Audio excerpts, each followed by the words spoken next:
All right, how you doing? This is Jerry McKee with Prime Time, and welcome at 7 o'clock. You can tell every Monday at 7 o'clock we're here, and got a great treat for you today. If you ever wondered about your wills or anything that legal-wise, and we're going to have a person here that's going to be able to answer your questions. Sammy, we've got here at Diamaduros from the Diamaduros Law Firm, and he's going to come and in just a couple minutes, and he will answer your questions. If you like, you can call this number. We'll have a number down below also. So welcome to Prime Time, and we're going to go to our sponsors. If you just give me 1 second, do a couple little clicks here, and here we go.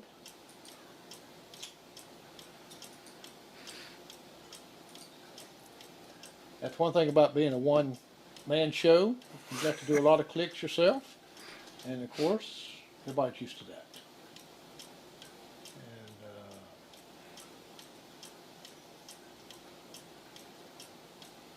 okay.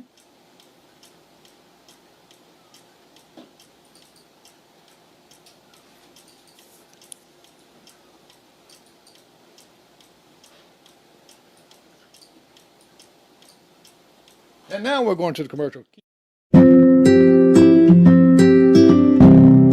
Jewelry has the power to be this little thing that can make you feel unique. Being a true gentleman never goes out of fashion. People will stare. Make it worth their while. For the woman of your dreams and the jewelry of her dreams, rings, pins, and pendants. Fabulous rubies, sparkling sapphires, brilliant diamonds. Keepsake Jewelers. We are the jewelers who understands what dreams are made of. Dreams of gold, dreams of emeralds, and dreams of diamonds in pins, rings, bracelets, and earrings. At Keepsake Jewelers, we have whatever it takes to make her dreams come true. Visit our new location, Keepsake Jewelers, 441 North Duncan Bypass, Suite 5, Union, 864-427-5100, 864-427-5100, Keepsake Jewelers, Union.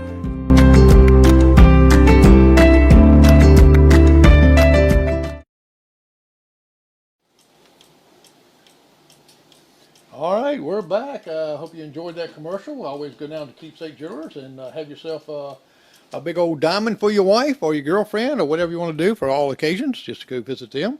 And now I'll turn you over to our guest here, Sammy Diamaduros. How are you doing today? Fine, thank you. I'm glad to be here. Yeah, I'm glad for you too. One question I want to ask is what got you started in wanting to be an attorney of law?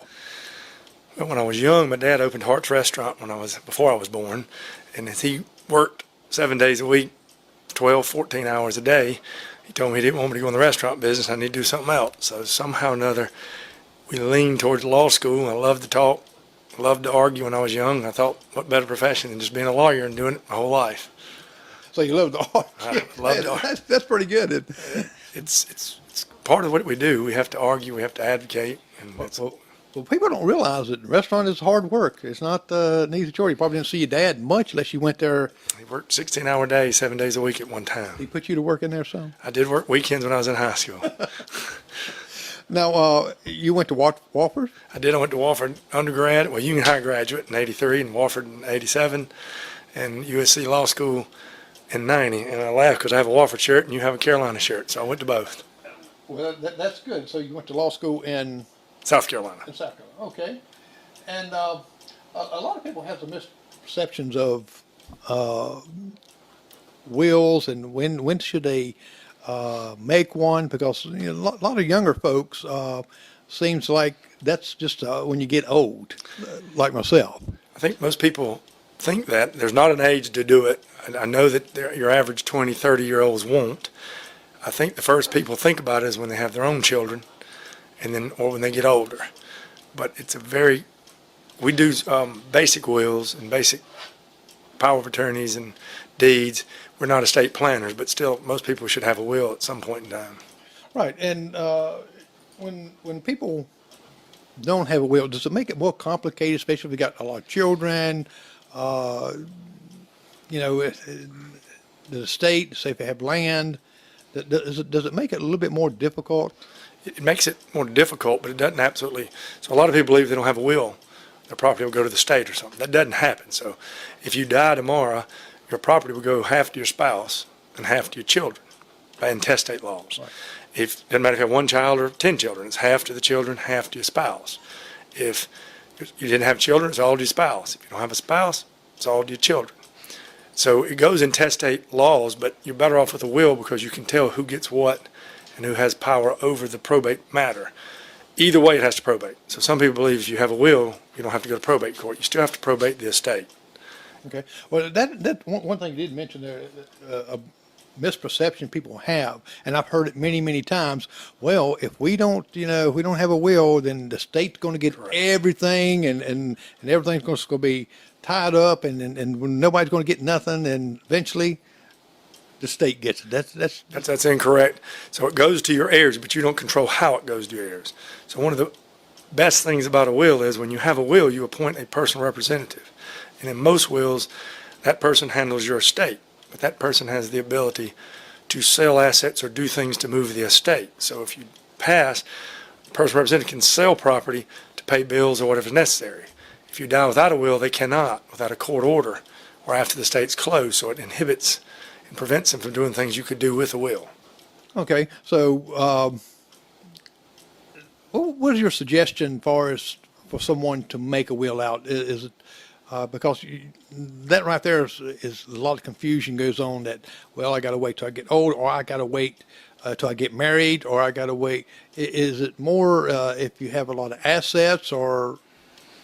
Well, I think it's obviously if you have lots of assets, it's more important. You have estate planning. Now, again, nobody in Union, we're not really estate planners. We do basic wills and things of that nature. So if you're very rich with lots of assets, I believe it's over 10, 11 million now, you should probably go to an estate planner because that's when inheritance tax kick in. When I started, it was 600,000 would make inheritance tax. Now it's over 10 million. So we don't have many people that need estate planning as much around here as they used to, but everybody needs it, even with children. Like I said, just a small estate, if you pass and you have a mortgage and there's not a person representative, they don't have the ability to sell things, to pay bills or pay taxes, and some people have a lot of bills. Right. So, again, it won't go the wrong way, but it'll go the way you want it, because not everybody wants their property split half to their spouse and half to their children. Right. They might want it all to their wife first, or their husband, then to their children. So everybody don't want to follow the intestate succession. Now, if someone did not have any children or any one that they could leave it to, what happens to it then? Well, if you have no heirs whatsoever, which is rare, because usually you go down, you go wife and spouse, then you go parents, then you go brothers, then you go niece and nephews, cousins. It hit anybody that's left. If you have no close family or relatives, then I would encourage people, you'd still want to do a will because you want to direct it to a neighbor that took care of you, a charitable organization, a church, something you could at least name on your own instead of it just going to the state, which rarely do you see because usually there's an heir. But if there was no heirs, it would actually go just to the state. Right, because I know, of course, we know Hollywood and television that we've seen where somebody says, well, they find a fifth cousin way on down the line, hey, you inherited this. It's possible Yeah. if you don't have a will. And another thing people don't understand, some estate planners have told me the problem with doing a 1-hour podcast like this is you could have all-day seminars on wills and estates and deeds and all that, and people still wouldn't understand it. It's very complex and deep. It's hard to synopsize it, but we do our best we can. That's right. And if someone wants to ask a question, you can call 864-441-9382. Excuse me, 9382. And if you have a question to ask Sammy. Now, you made a good point there that it's very complicated. And I see online where, fill out your will online.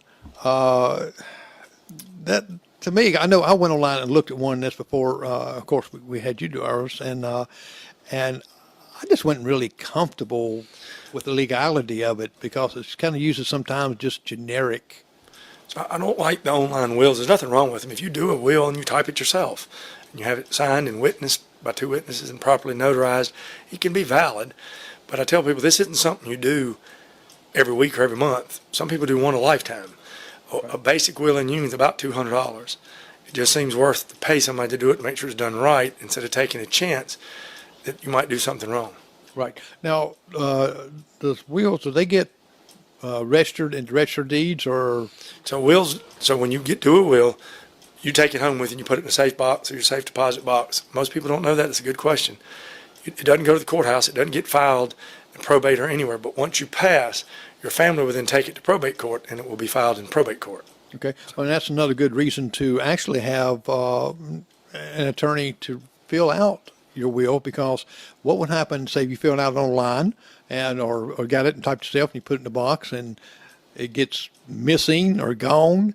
If you lose it or you have a copy, it's no good. So a copy is as good as not having one. They won't accept it. Well, I didn't even know that. It has to be the original. So when I give people a will, I tell them keep it in a firebox, safe deposit box, or somewhere. And you can keep a copy, but a copy is no good at all. Oh, okay. So they so they really couldn't come back to you and say, okay, I need a copy. We keep a copy in a file, but they're no good. And the reason being is if you did a will and you gave your son a copy, you could never get rid of your will because he'd always have the copy and could always use it. So they don't want to use any copies. They assume if you wanted the will, you'll have the original taken to probate court. Well, that makes sense because someone can actually come in and try to change the will.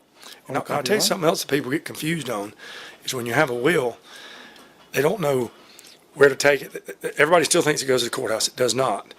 And then people don't understand what a power of attorney is. I don't want to mix them yet, but a power of attorneys are what you use while you're alive. The will kicks in the day you die. A lot of people think they overlap. They don't. Okay. Yeah, because I thought the same thing. I thought, well, that when you die, that the power of attorney comes in, that the person was over all of this, your estate. And lots of people think that. They think that I have a power of attorney. My dad died. Can I go get the money to pay the bill? But a power of attorney ends at death. Okay. And the will kicks in at death. Now, a lot of people are scared about giving someone a power of attorney because they think automatically that, well, I'm going to give this person a power of attorney. I do trust them, but, they might get mad at me and just wipe me out. That's actually a very valid question, and they can. So if I got a power of attorney for my parents and my brother, we both do, it gives us the power to buy, to sell, to handle their assets, finances. So I could, in theory, if that person's crooked, he could take money because he's got a legal power of attorney that says he can take money out of your account. Now, there's repercussions. There is a fiduciary duty of the power of attorney not to misuse it. Mm-hmm. And it could be criminal implications, but both of those I've seen rarely. Right. And do the person that's a power of attorney, if they spend anything out of that person's money, like do they have to have accountability for receipt or anything? They don't have to have any type of accounting because it's just a power of attorney. And believe it or not, there's no, they can give, some power of attorneys have the ability to make gifts. So you can give your son a power of attorney and he can make gifts to himself. Some prevent it. So people say, why would you want somebody to make a gift? Because if you got old, you may want your son to be able to get money if he needs it, just like you would give it to him if he was here. Right. And others is like, I don't want somebody to be able to make a gift to themselves. So that's actually a paragraph we put in or take out of the power of attorney. Okay. And the person, say it's a power of attorney and the family comes in, maybe say a sister or of the person that you're power of attorney over, and they try to say, we want to do this, we want to do that, we've got to do this right here. And they think that since they are either their cousin or their brother or their sister or another even family member without that power of attorney, that that they have power over that person because they're kin. Power of attorney stands alone, and we do a lot of power of attorneys that are and or an or. So you could put if you had two sons, you could put John and Joey, or John or Joey. So if it's or, they can act individually or together. And if you put and, you could put that they act together. That creates complications because they always have to both be together. But if you're worried, that gives you a little protection because it takes both of them. Okay. Now say for instance, my wife and I, we have a checking account, savings account like that we got together. Is there a better way to say if one of us happen to pass away that the other one, they won't close the account? Is it? I would go to the bank, and what I would suggest is most accounts that are husband and wife, no, well, I'm not say that. Some husband and wives like separate accounts, but if you have a joint account, I would just do an or account. So it would be me or my wife, and then if one of us passes, automatically the other ones, they can have complete access. And that's what most banks recommend, because then either of you can sign a check to take or withdraw money. Right, because I've seen that happen before where, and actually a friend of mine that I took to the bank, and her husband just happened to pass away within hours after that, but she went to the bank and they changed it for her with his signature and notary and witnesses, and they just that length of time because they told them so this will be frozen if. Yeah, so some people have payable on demand, POD account, so it's your name, but when you die, it's payable on demand to your child, for example. And that works because that means you control it while you're alive, and it goes to them when you die from the bank. But if you trust, like your spouse or a child, you can put their names on your accounts. Like I said, bank usually would tell you to do or. So my parents have both their names and mine and my brother's names. So all four of us are on the account with all ors. I mean, either one of us could take money or any one of us could get to that account. That's the safest way, but that if you don't trust somebody 100%, if you put your son's name on your account tomorrow, that means he can take the money tomorrow. Yeah, that makes sense. And again, the one with the power of attorney can have control of that. Now, if your power of attorney, if that person just got the checking account in their name, is the power of attorney still override to where they can use that money? Yeah, so if you give your wife your power of attorney and it has the right powers in it. So you got to look at each power of attorney individually, but it has the powers to write checks, finances. Then your wife can go get to it, whether you're healthy, whether you're incapacitated or capacitated. A lot of people think they can only use it when you become incapacitated. No, she can go to the bank tomorrow when you go to Spartanburg, and she can take all the money she wants as the power of attorney. Oh, okay. All right. If it's got those powers in it. And again, some power of attorneys are very limited. So you could have a limited power of attorney that just says, my wife can sell our house because I'm going to be in Europe, and it's just got one power. So you have to read the power of attorney to make sure it has all the powers. So you can customize it. I've had them customized for buy-sales of houses where one spouse might be out of country, and they just give the other spouse just for closing a loan, just for deeding the house and doing the loan transaction. Oh, okay. Well, we're going to take a little break right here. We'll be right back. I have some more questions, and you hear some. I hope you're getting some good information, because I know I am, because the questions I'm asking is just things I've heard just out on the street, and just picked it up and went with that. Think, well, this is true. It's like the internet. Everything's true. It's not. All right, we're going to go with Keepsake Jewelers again, and we'll be right back after this message.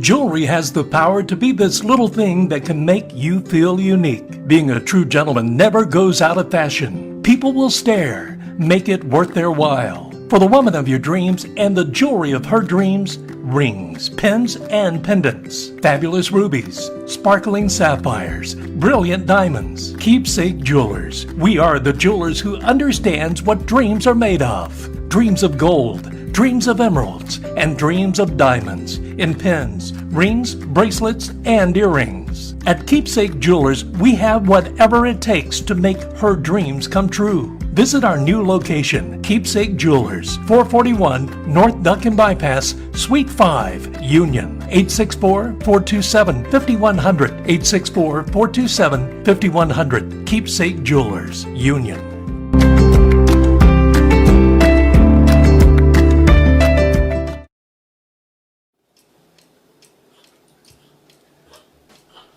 All right. Whoops, wrong button. There we go. Okay, you're back, and I'm Jerry McKee with Prime Time.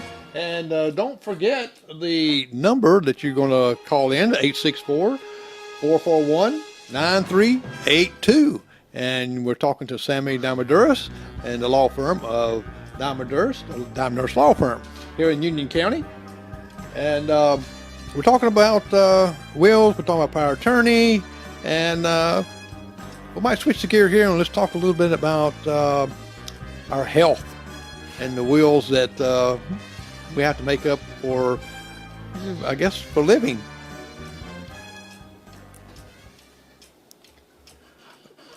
Now, we talked about the power of attorney and the financial part. Before we go to the health care, I want to add one more thing. A lot of things people need to consider when they come to talk about a will is you can create a will to give your property to your spouse or your children or whoever, but some people do a deed.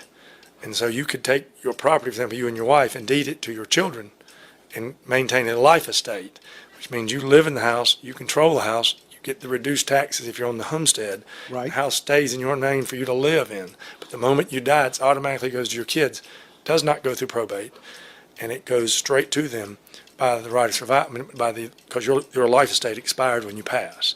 That would avoid probate in a will. Some people do like that. It's got some advantages and disadvantages. You no longer own your house completely. So if you wanted to sell it or mortgage it, you'd have to get the people you gave it to sign it. You cannot change it. So once you do it, you can't change your mind if somebody's not nice to you. Okay, well, that would be some people would like to change their will every other Right, and a some month. people do, so that wouldn't. And another one is for husband and wife, I usually recommend doing your deed right of survivorship. So when the first one dies, it goes to the other and there's no probate. So your deed should be, in my opinion, should be husband, wife, right of survivorship for most people. That means when you die, it goes to your wife, not to probate. Okay.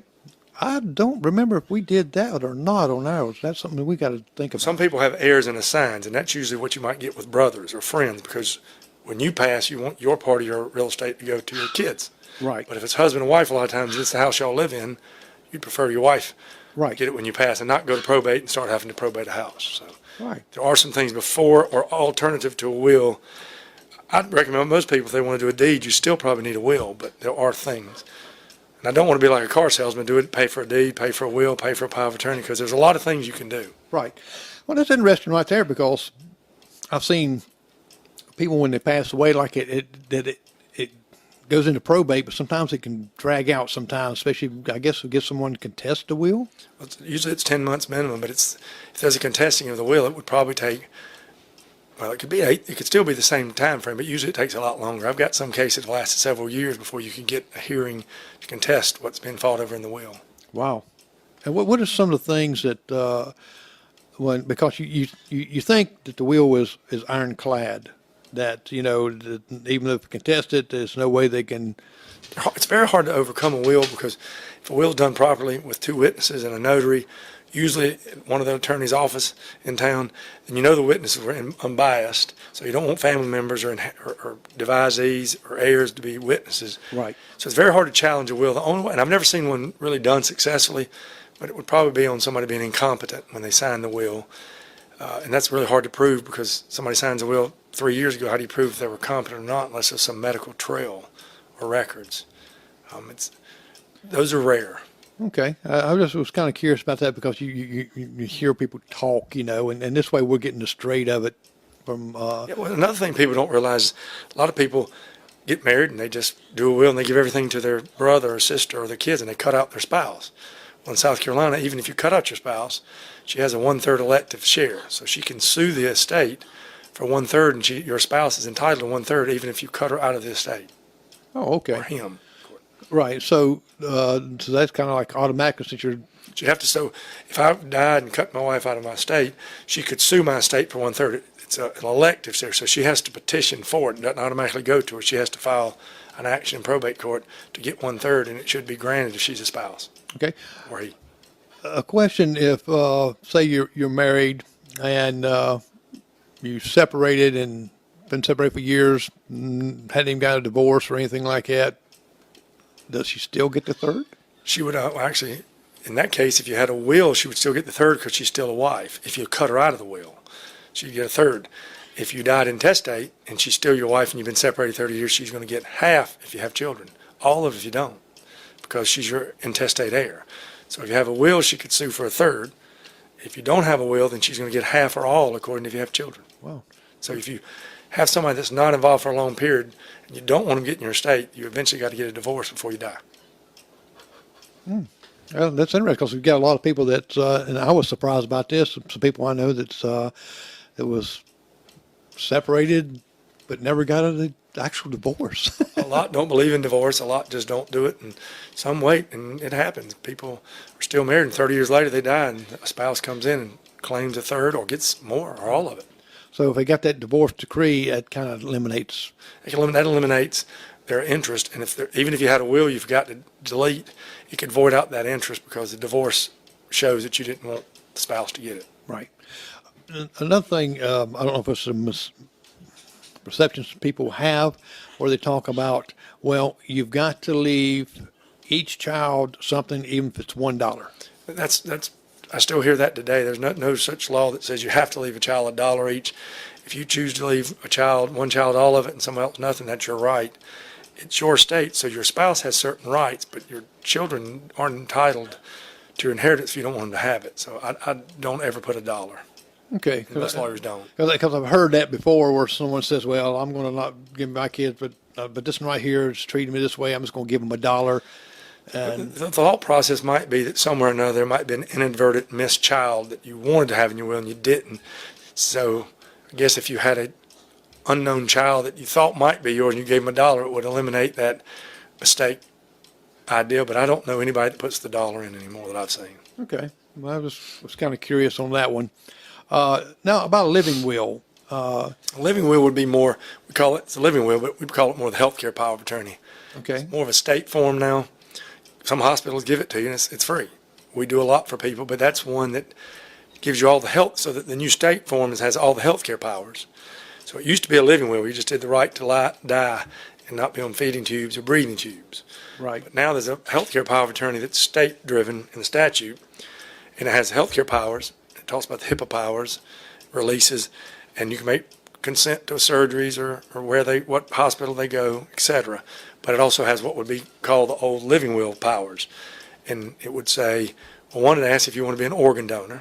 So that's the first box you mark. And then the next two are, do you want to be on feeding tubes or breathing tubes? And my entire career, 99% of the people put no. They don't want to be on a breathing tube or a feeding tube. And it requires that the doctor determine that you're either permanently unconscious, which would be like a vegetable, Right. or going to die in a reasonable short time either way. So it takes a high burden. They don't just unhook you and kill you if you're okay. Right. So someone's got that power. It's not going to say, okay, pull the plug.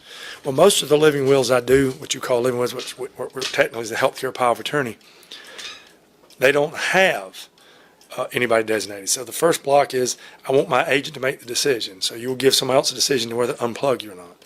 The second one is, I want to withhold and deny all of it. I don't want any of it. I don't want to be on a feeding tube and a breathing tube if I'm a vegetable. I'm going to die soon anyway. Right. The third one is, I want maximum treatment. In my 30 years, 32 now, nobody has ever asked to receive the maximum treatment. And I would say 98% say I don't want it. Maybe 1 out of 50 or 100 say, I want my agent to decide. But you burden somebody. So if you were in the hospital tomorrow, then your wife would have to say, unplug it, and that stresses them a lot. So it's Right. easier to probably just say, I don't want it. Okay. What- So the individual can make something of the health Healthcare power of attorney. care policy. They would sign, if they don't want it, I don't have to do this, but most people sign, I do not want it if I'm permanently unconscious or going to die in a reasonably short time. Right. And I know the hospital has no code that you put on there that. So a DNR is a little different. The DNRs do not resuscitate. So a lot of people in nursing homes have DNRs. That means your loved ones past their prime and they're not moving or eating or doing much. And so if something happens and they choke, they won't resuscitate them. A little different than the living will, because the living will's the healthcare power of attorney is saying, I don't want a breathing tube or a feeding tube. Right. But not the DNR. The DNR is just somebody usually when they're in deathbed, you're just saying if they choke, let them die, just don't resuscitate them. Don't give them CPR or whatever. Okay.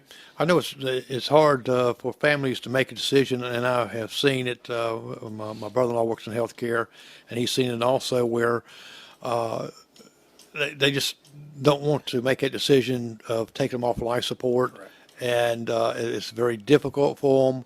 And every time they want to hold them to loved one as long as they want, as long as they can, and not let them go. And it causes sometimes a lot of hard feelings and hardness in the family. It's very stressful, so that's why I tell people you want the living will, slash healthcare power of attorney. I use different names because that's how the public knows it. Right. Because you want to mark that if you don't want it, and like I said, almost everybody says, I don't want to be on a feeding tube or breathing tube, just sitting there. Well, go ahead and do it, because that way you don't put the pressure on your spouse or your child to come in and say, well, unplug them. And then somebody says, well, little Johnny just unplugged Dad so he could get his inheritance. But that's not true. Dad didn't want to be on machines. So I tell people, make the decision while you're alive, then they can carry it to the hospital, and the hospital will know we can unplug him. Right. That's Ed and I have done the same thing, because we just don't want to put that burden on our children huge or burden. family members, because we know that we don't want to live in a vegetation state where that you can go for months and months, and that's not living. Well, if you remember, and most people don't, but it was called the Terry Schiavo case, which was during the Bush administration, and it went through the Florida Supreme Court, all the way to the United States Supreme Court, all the way through the U.S. House and Senate. Bills were passed, and it was all over the one lady that didn't have a living will or a healthcare power of attorney that said her rights. The husband said she wanted to die and unhook her from the breathing and feeding tubes, and her parents said she did not. So it went through state Supreme Courts, U.S. Supreme Courts, and U.S. Congress before finally she was allowed to be pulled off the machine and pass away. Wow. That created a really big uptick in everybody wanting a healthcare power of attorney slash living will, so they could not have to go through that. Right. And I can see where, as far as the spouses go, you know, and family members and battling together, saying, well, his wife didn't like him anyway, so. You get that. You get the wife. You get this. You get if it's a second marriage, you get the stepkid saying, a step parent didn't even. My stepdad didn't want. He wants to get everything. He didn't want my mother around.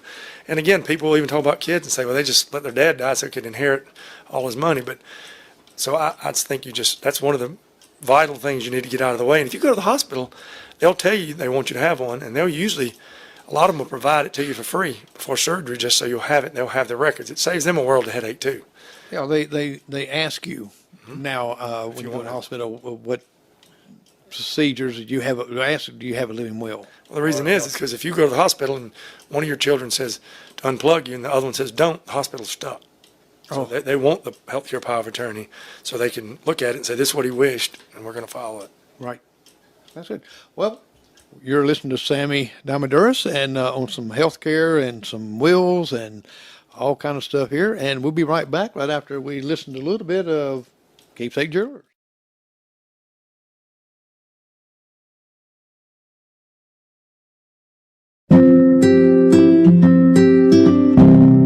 Jewelry has the power to be this little thing that can make you feel unique. Being a true gentleman never goes out of fashion. People will stare. Make it worth their while. For the woman of your dreams and the jewelry of her dreams, rings, pins, and pendants. Fabulous rubies, sparkling sapphires, brilliant diamonds. Keepsake Jewelers. We are the jewelers who understands what dreams are made of. Dreams of gold, dreams of emeralds, and dreams of diamonds in pins, rings, bracelets, and earrings. At Keepsake Jewelers, we have whatever it takes to make her dreams come true. Visit our new location, Keepsake Jewelers, 441 North Duncan Bypass, Suite 5, Union, 864-427-5100, 864-427-5100, Keepsake Jewelers, Union.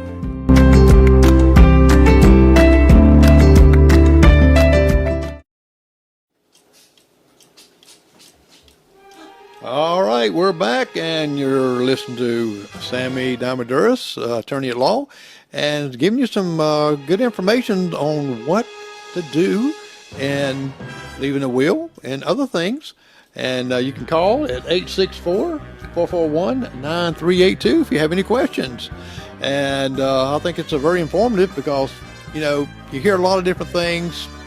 It's almost like jailhouse lawyers in a way, that they don't know the law, but yet they heard someone say it. It's true.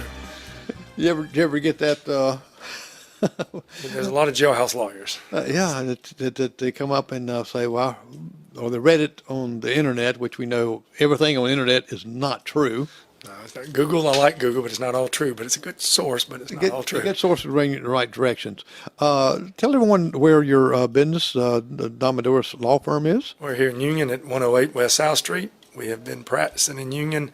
My brother Pete Diamaduros came in 1986, and I came to Union in 1992.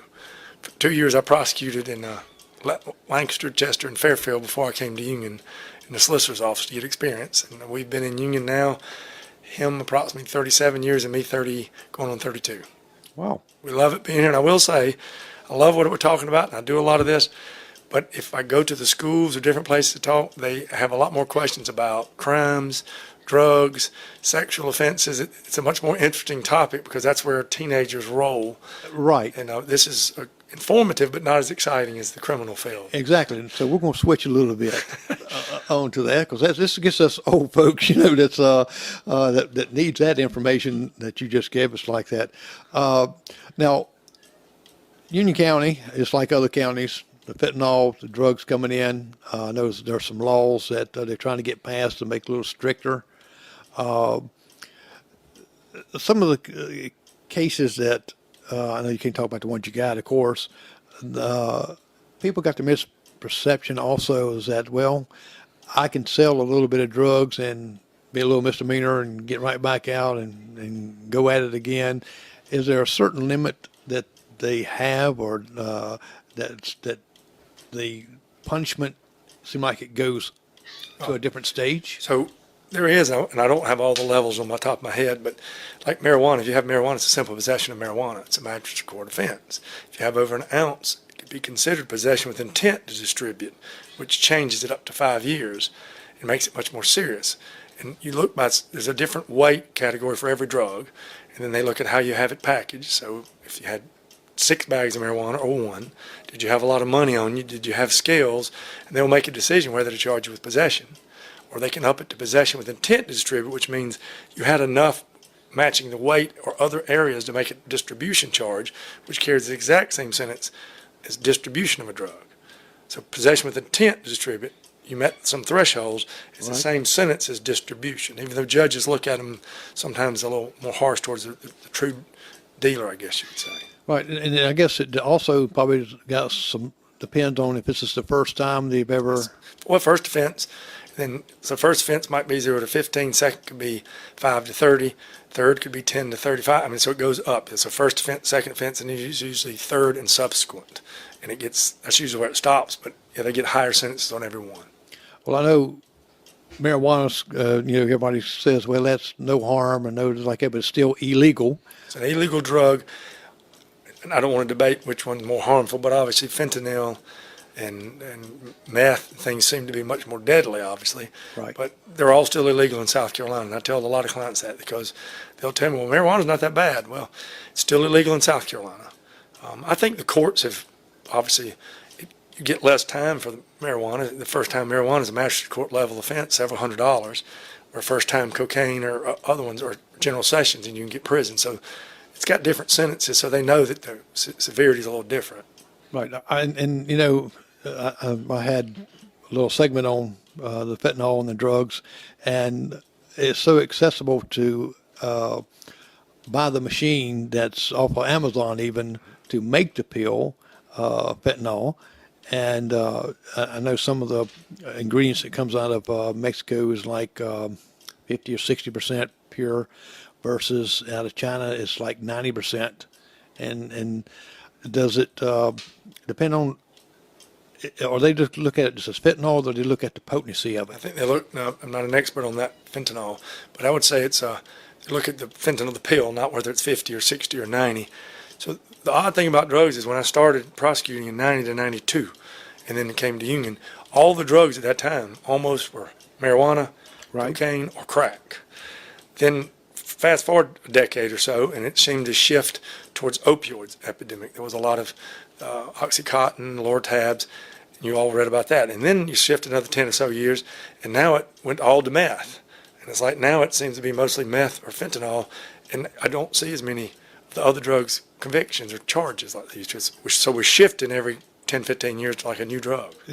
Something new that's coming up and Correct. taking people out. Because I noticed actually the coroner out of Greenville was saying that when he first started, and he's been a coroner there for many, many years, that overdoses were like maybe 25 a month or something like that, and now it's like 300 and some overdoses. The police carry Narcan, and again, the sheriff and the chief of police know more about this than me, but years ago I never heard of Narcan. Now if you get a prescription of Lortab for your own surgery, they give you Narcan with it for overdoses. So, and I commend, I'm a defense lawyer. I did prosecute 2 years, but we're defense lawyers by nature here. Right. We do criminal defense, we do civil, we do real estate, we do wills and trust and power of attorneys. We do all the basics, workers' comp, whatever we get to. But I commend the sheriff's office with Sheriff Bailey and the chief with Robbie McGee because they do a good job. And a lot of people criticize them, but they do their job. And then some people will criticize judges. But honestly, the police do their job and they do a good job, and the judges do a good job, and the solicitor's office with Kevin Brackett's office, they do a good job. But it's not all just throw everybody in jail because the jails can't hold everybody. Right. So there is a lot of probations, there's a lot of treatments, there's a lot of prison, there's a lot of get out early, and it confuses people. But that's the only way the system works because there's so many cases. Right. I think, and you're not rehabilitating someone, just locking them up and not doing any type of rehabilitation. So it's a fine balance, and I don't know how to fix it, but Yeah. between rehabilitation and punishment, I'm not sure rehabilitation works by itself, and I'm not sure punishment works by itself. And I would say some people have really say that the way to it is to try to get to the youth and teach them not to do it, because if you decrease the supply, the demand, then the supply will slowly go away because they only bring it because people are buying it. So if the young generation doesn't want it, then it'll go away by nature. But And a lot of younger generations thinks that this is easy money and they won't get caught. Eventually, we know that they will. I see that a lot, and honestly, I've never seen anything like the meth, which if you see people on it, they age and their health goes fast, or the fentanyl where people are dying.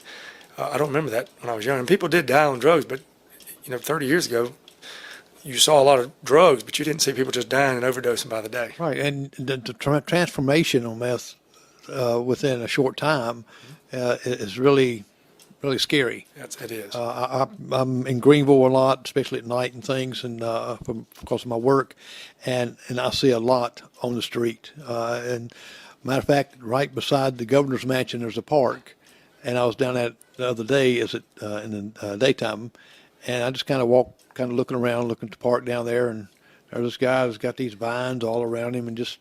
Well, it's a sad world, but a lot of people think unions got a lot of it.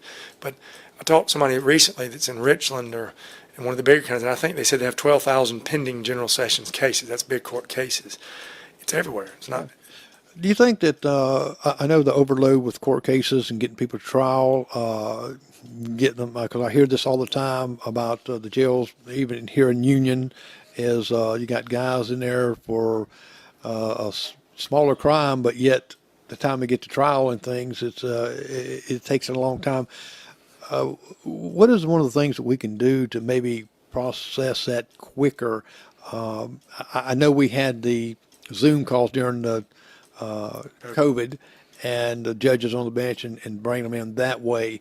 Is that something that? I don't know if that really speeds up a lot, because you make the defendants come to court, so whether they're live or on a Zoom call, to me that's probably similar timing.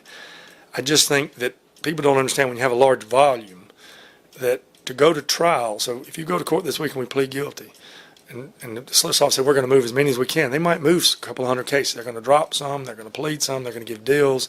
That's how a lot of cases move. But if you say we're going to go to trial, we're going to be tough, and we're going to go to trial and give everybody maximum sentences, and everybody just locks down and goes to trial, they'll be lucky to move a couple of cases a week, 3, 4, 5 maybe, and you'll be more backlogged. So it is a fine line between moving them, punishment, but keeping the system rolling. I don't know a perfect way to fix it. Yeah, and I don't think anyone else does either. But you hear a lot of complaints out in the community saying, "Well, what's the use? They're going to arrest them and turn them right back out."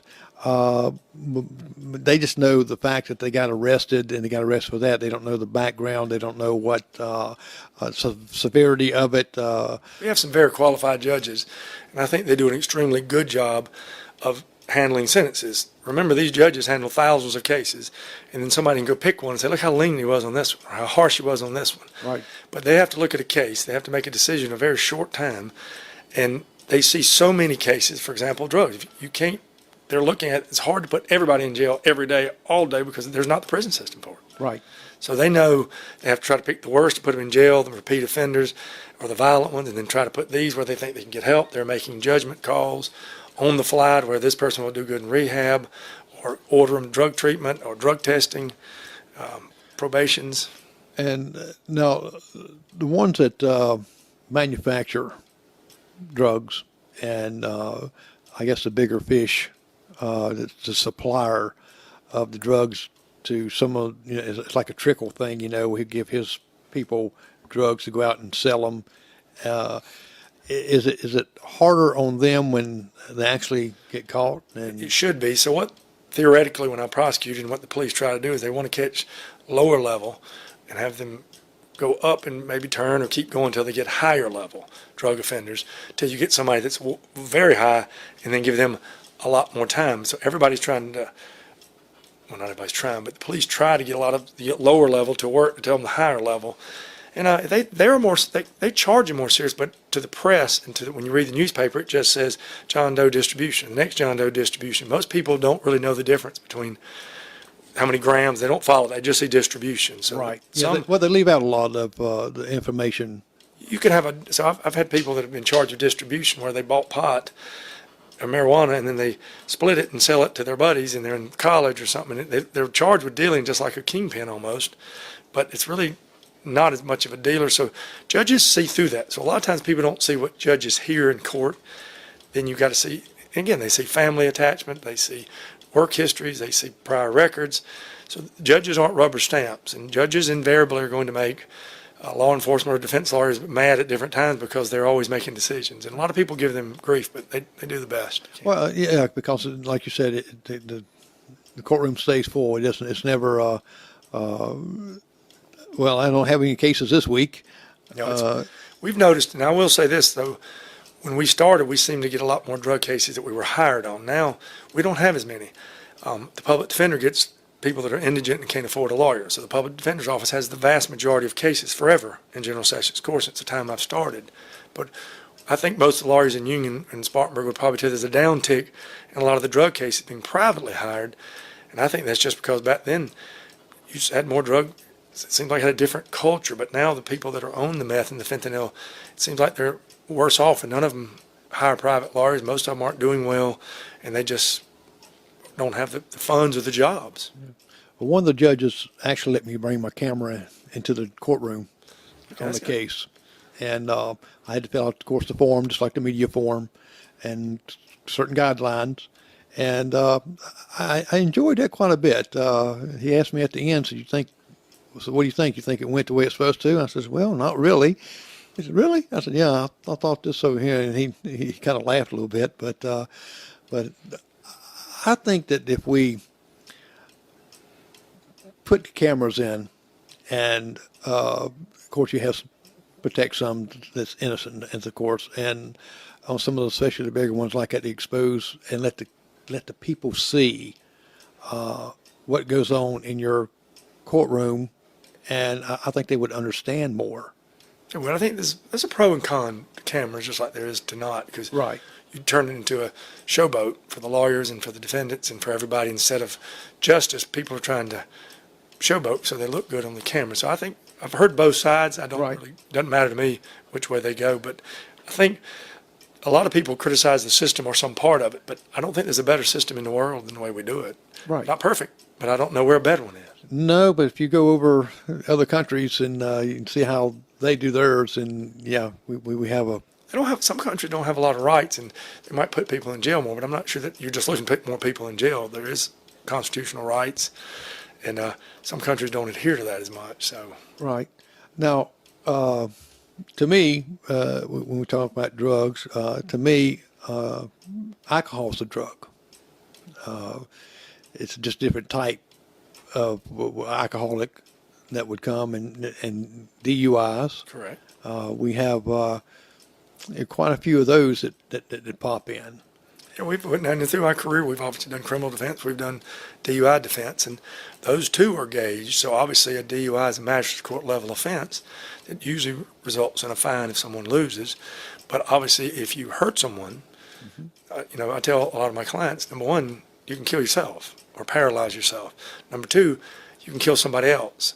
At that point, it's no longer a simple little DUI that you're going to get a ticket and you're going to go home and you're going to be okay. You're just going to have to pay some fines and do some ADSAP, alcohol, drug abuse counseling. But now you're looking at extended prison time, rightfully so, because you've hurt another person, an independent person, an innocent person that was just riding along or walking or whatever.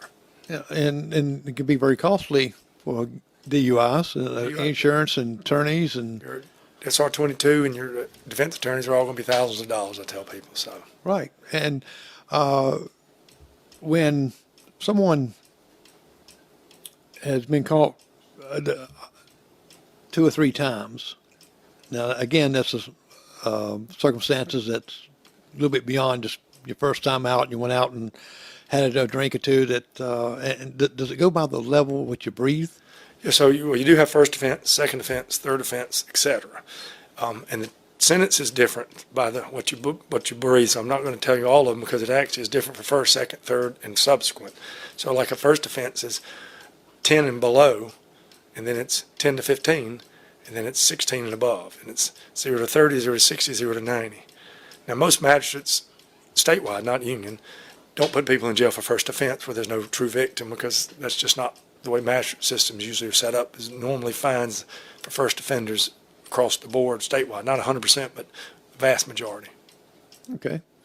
Well, that's And people like to ask me, I want to say something, because we've done these for a lot in our career, but how much do you drink to see what you blow? I said, well, you can Google it and look at all the different little things that tell you how much you'll blow if you drink 2 or 3 or 4 by your body weight, but there is no science to that. Metabolism, your size, what you ate.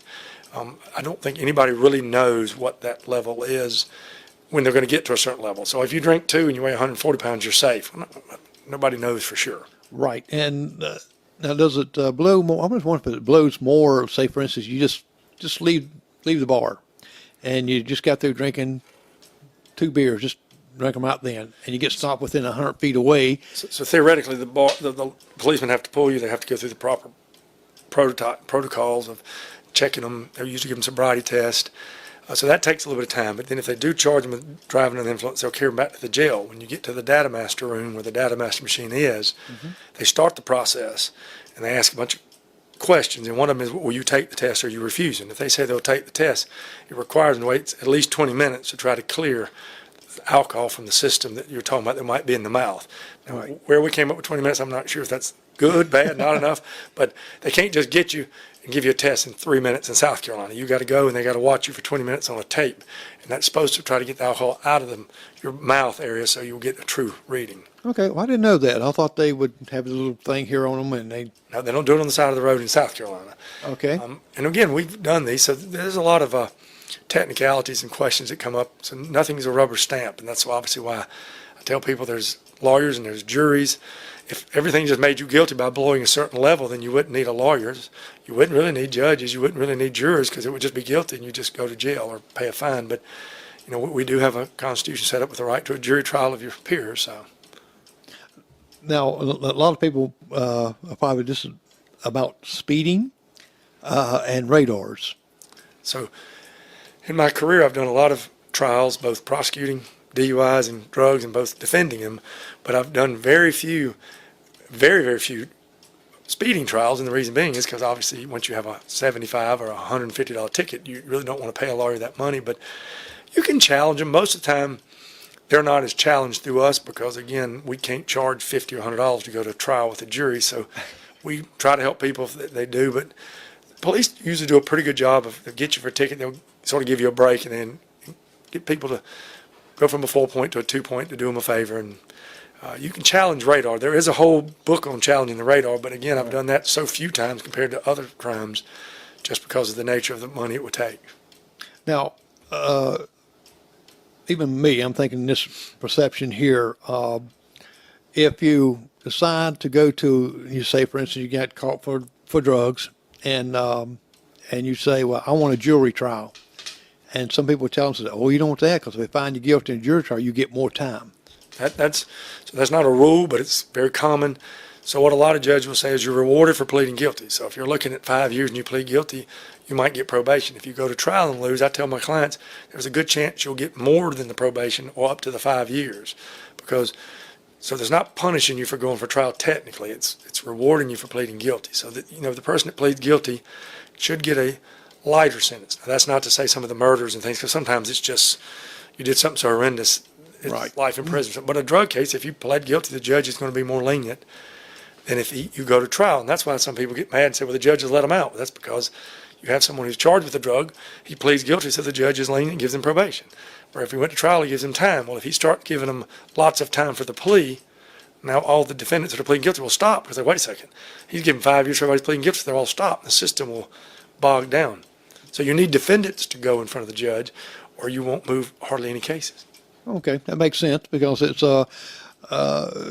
takes a lot of time I getting a would say the jury. average trial in big court, by the time you get the jury, there's 100-something jurors. By the time you pick them and you seat 12, most trials are probably a day. Some could be a half day. Probably most are a day or a day 1 to 2. They usually start by Tuesday because you got to do the probation violations. So again, you would move it several cases a week, a month if you did that, and that's really slow. That would bog it down real big time, wouldn't it? They've got Yeah. thousands of cases everywhere. Wow. It's not going down. Yeah. No, it's not because I know they're building on to the jail, Yes. and it's not because it's not because the courts are slowing down. It's just more crime. Well, in the jail, I mean, it's sad because people look at the amount of money we have to put into a jail, but we have to have the jail to accommodate inmates. And some of the problems with the jail system here, county jails are intended to have people for short 90 days or less, or waiting for their bond or waiting for trial. But you're right. So they've had some that are there a year, 2 years, or multiple years waiting on trial, and that really bogs the system down because I don't really know where else they're supposed to go, but the jail wasn't intended to hold people for years. The county jails, that's more for the prisons, but there are people there like that waiting for trial. Right. And I know in our county jail, I know there's inmates in there that's been in there for a year. I don't have the list, but I know there's been, one time I think there was one that was there approximately 4 years plus. This was a county council meeting, I believe. And I believe there's been some there routinely that are 1-2 years. And really that they're supposed to be their short term and they get sent off, but the system can't get them all moved fast. Now, do they still have what you call the Speedy Trial Act? You do have it, so defense lawyers can make a speedy trial motion. Most don't, because I think you can, so there's strategies to it, but a lot of times I think defense lawyers don't, because I'm one of them, just because usually a case that gets older and older and older doesn't get hotter, it gets cooler. Right. And then you're more likely to get older and it just might work out better in time. If you have somebody who's done something bad, like burglarize, and I've had him out and the case is stalled for 3 years, well, I get to argue with the judge, it's been 3 years. He's been out and he hasn't recommitted, so he's obviously showing he's readjusting and doing better. So sometimes people who do well, the delay helps show the judge that they're not really doing bad. So sometimes you get a speedy trial, it's been 30 days, the judge hadn't had time to see what he's going to do, and that helps judges too sometimes. They look at what you do when you're out. So, actually, a lot of people think, when you go to jail, or prison, that your life just ends, where actually you can really turn that around and make it positive and be a great citizen and become a good, outstanding. There's a lot of people in town, and I won't use all the names, but that have been to prison and got out, and a lot have regular jobs, a lot have great jobs, a lot are helping and motivating other people that have the hard times. A lot of times someone who has a drug problem, who's been to prison, doesn't relate to me or you, but they'll relate to somebody who's been there, Right. or done that, or had a problem, because they talk with them and not to them. Right. And they think, well, y'all never did have Correct. never been here or never done that. And I had a lady here that was, she's 7 years drug free, and she owns her own insurance company now and doing great. And she came on and talked and talked about her experience with drugs and how that she was on them pretty bad, and but her life straightened out and much better. So it's hope for everyone, and that's what we got to look at. We have, like I said, I commend law enforcement. I commend the courthouse, all the people that work at the courthouse, the solicitor's office, and we forget even the local churches, alcohol and drug abuse, C4 ministries. Yes. All those things help people that have either been arrested or had drug problems or personal problems or suicide problems, and everybody serves a good piece of the puzzle, even on different sides. Yes. Well, I commend Bill Randall. He's Bill Randall, another Brad Goodall, fine Bill example.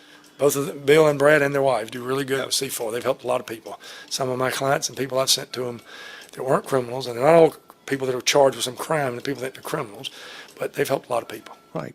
Well, Sammy, I really appreciate you coming on and explaining a lot of these things to us, because it cleared up a lot of stuff as we're right at the top of the hour now. And I really appreciate you coming and. Thank you for having me. I do appreciate it. I will say I've spent my whole life talking or arguing, but it's way harder and more nervous to sit here with earphones and a mic than it is. So I commend you for being so smooth with it. Well, it's really surprising that some people just get intimidated with these little cameras around, but It's a little weird. it is. All right. Well, Sammy, I really appreciate you coming in. And again, this is you was talking to Sammy Diamaduros, the Diamaduros Law Firm. Next week we've got another special guest, so watch on YouTube and Facebook, and you'll see who's coming next week, and we'll have them listed in. Well, I'm Jerry McKee, and thank you for watching Primetime with Jerry McKee, and you have a fantastic day.